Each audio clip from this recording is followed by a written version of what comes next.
Ya. Bismillahirrahmanirrahim. Assalamualaikum warahmatullahi wabarakatuh.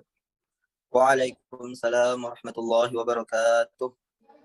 Alhamdulillah, kami dari kelompok akan menyetorkan tugas kelompok kami dengan mata kuliah Sejarah Peradaban Islam pada zaman Dinasti Abbasiyah. Alhamdulillah, ini nama-nama dari kelompok kami, yaitu Muhammad Iqbal, Amwalul Wasi'ah, Santriani, Maria Malamahu. Insya Allah akan dibacakan ke depannya materi dinasti-dinasti Abbasiyah yang pertama pada masa Abbasiyah di Baghdad, kemudian dilanjutkan dinasti Fatimiyah di Mesir, kemudian dilanjutkan Bani Buwayhid, kemudian Bani Saljuk, dan terakhir dinasti Mamluk atau Ayyubiyah di Mesir. Nah, inilah timeline-nya dari masa awal yaitu masa kenabian sampai akhir yaitu masa Ternate, Mataram Islam. Inilah deretan khalifah atau pemimpin di negeri Islam mulai dari abad khilafah yang pertama sampai kerajaan Samudra Pasai, Majapahit, Demak, sampai tidak adanya pemimpin lagi. Oke. Peradaban Islam pada zaman dinasti Abbasiyah pada tahun 132 Hijriah atau 750 Masehi sampai dengan 652 Hijriah atau 158 Masehi. Kita pasti tidak asing dengan kisah negeri 1001 malam yang sangat melegenda, kisah yang sangat populer.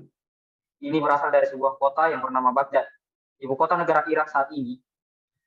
Ya, di masa lalu kota Baghdad merupakan simbol kejayaan sebuah peradaban. Kota dibangun oleh Abu Ja'far al-Mansur, Khalifah Abbasiyah kedua, sekitar 263 Hijriah. Sejak itulah kota ini memainkan peranan penting dalam peradaban Islam dan Arab. Inilah gambaran dari peninggalan di masa dinasti Abbasiyah. Gambaran Masjid Agung Samara di masa dinasti Abbasiyah. Baik, selanjutnya saya akan membahas tentang dinasti Fatimiyah dari tahun 909 Masehi sampai 1171 Masehi. Di antara beberapa dinasti Syiah di dalam Islam, dinasti Fatimiyah lah yang bisa disebut paling besar.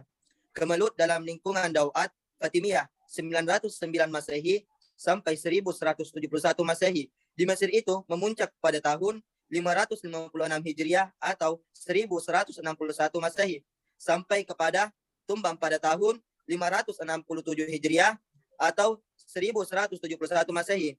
Dinasti Fatimiyah ini didirikan oleh kaum Syiah dari sekte Ismailiyah. Berdirinya dinasti Fatimiyah dilatar belakangi melemahnya dinasti Abbasiyah. Ubaidillah Al-Mahdi mendirikan dinasti Fatimiyah yang lepas dari kekuasaan Abbasiyah. Dinasti ini mengalami puncak kejayaan pada masa kepemimpinan Al-Aziz. Kebudayaan Islam berkembang pesat pada masa dinasti Fatimiyah yang ditandai dengan berdirinya Masjid Al-Azhar. Masjid ini berfungsi sebagai pusat pengkajian Islam dan ilmu pengetahuan.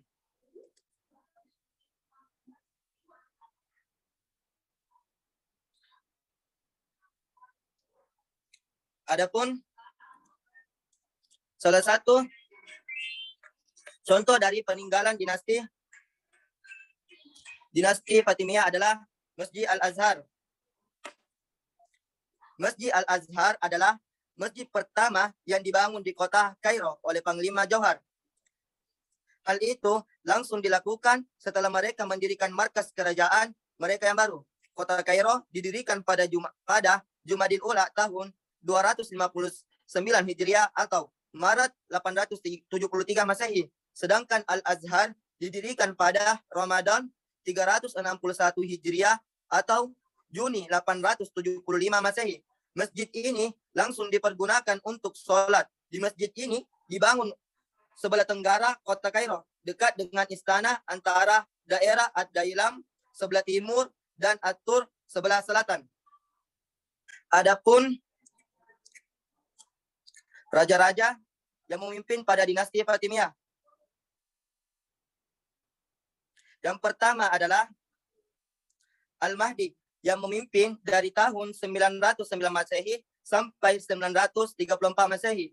Yang kedua adalah Al-Qaim yang memimpin dari tahun 934 sampai 949 Masehi. Yang ketiga adalah Mu'izz Lidinillah yang memimpin dari tahun 965 Masehi sampai 975 Masehi.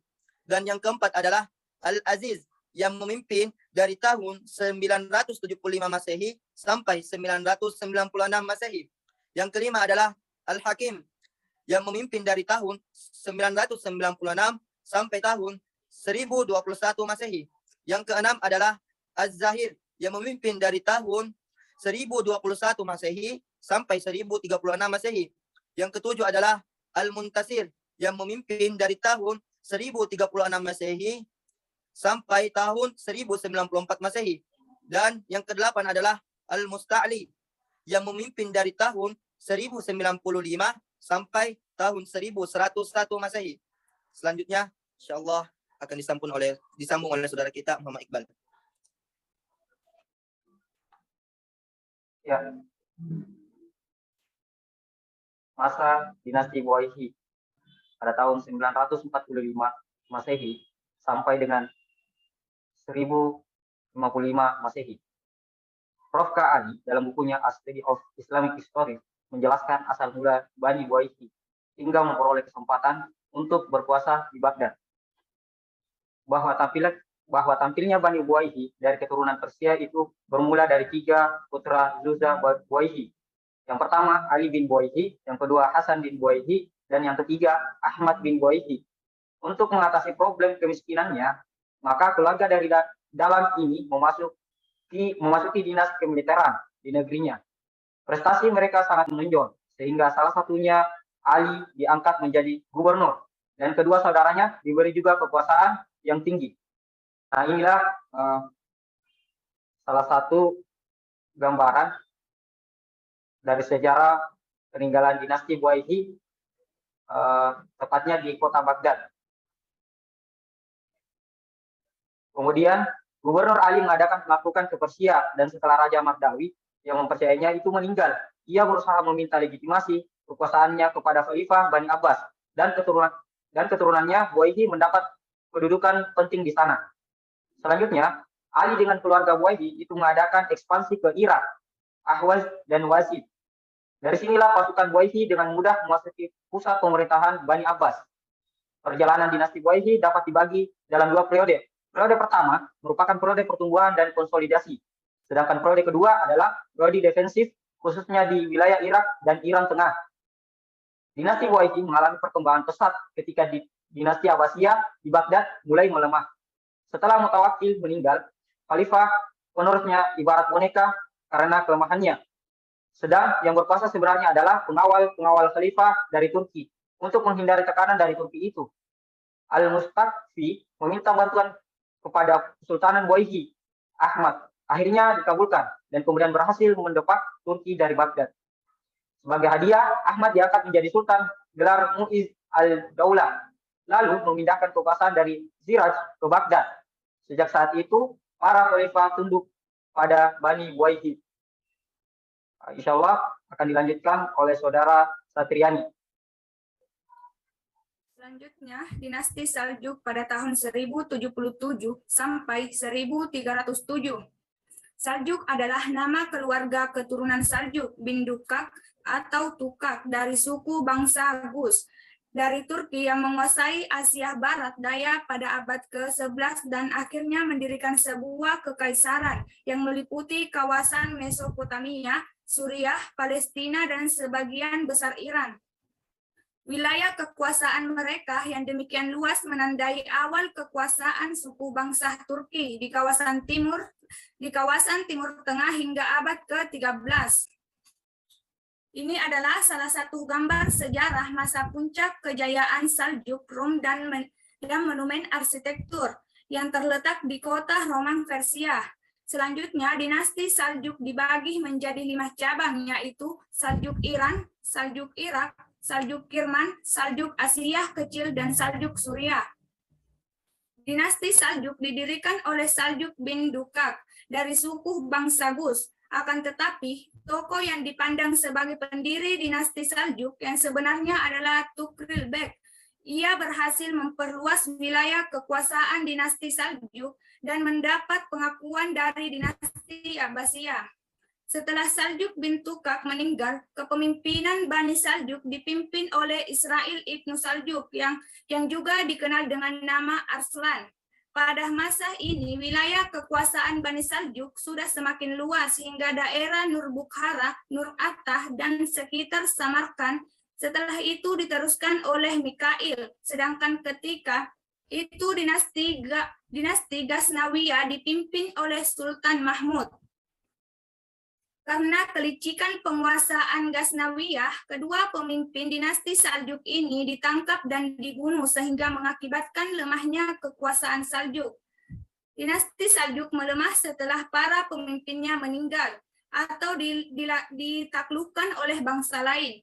Peninggalan dinasti ini adalah Kisil Kule, yaitu menara merah di alannya, Turki Selatan yang merupakan pangkalan pertahanan Bani Saljuk, dan Masjid Jumar di Isfahan, Iran. Selanjutnya dinasti Mamluk 1257 sampai 1517.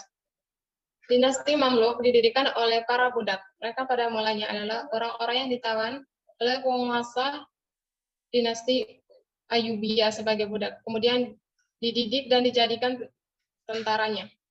Dinasti Mamluk memiliki wilayah kekuasaan di Mesir dan Suriah. Dinasti Mamluk yang memerintah di Mesir dibagi dua, yaitu Mamluk Bahari dan Mamluk Burji. Sultan pertama dinasti Mamluk adalah Izzuddin Ayyubak. Sultan dinasti Mamluk Bahari yang dikenal antara lain adalah Zutus, Baibars, Kalawun, dan Nasir Muhammad bin Kalawun. Baibars adalah Sultan dinasti Mamluk Bahari yang berhasil membangun pemerintah yang kuat dan berkuasa selama 17 tahun. Berikut adalah bukti sejarah peninggalan dinasti Mamluk, yaitu Masjid Sultan Hasan. Masjid Sultan Hasan terletak di bundaran Salahuddin berhadapan dengan Bab al-Izib di belakang benteng Salahuddin. Masjid yang dahulunya merangkap sebagai madrasah adalah masjid yang paling megah dan besar di Mesir. Sejarah berdirinya dinasti Mamluk di Mesir. Golongan budak yang menjadi cikal bakal berdirinya dinasti Mamluk adalah para budak yang memiliki para sultan dan amir pada masa kekuasaan Bani Ayyub. Para budak ini berasal dari Asia Kecil, Persia, Turkistan, dan Asia Tengah. Mereka terdiri dari suku-suku bangsa Turki, Rusia, Kurdi, Syarakus, dan bagian kecil dari bangsa Eropa. Dari saya pemaparan materinya, saya kembalikan kepada Iqbal. Ya, alhamdulillah itulah hasil dari kerja kelompok kami zaman dinasti Abbasiyah. Terima kasih atas partisipasinya teman-teman dan dosen saya terhormat selaku dosen pembimbing. Wallahu minkum wa akhiru da'wana alhamdulillahirabbil alamin. Assalamualaikum warahmatullahi wabarakatuh. Waalaikumsalam warahmatullahi wabarakatuh.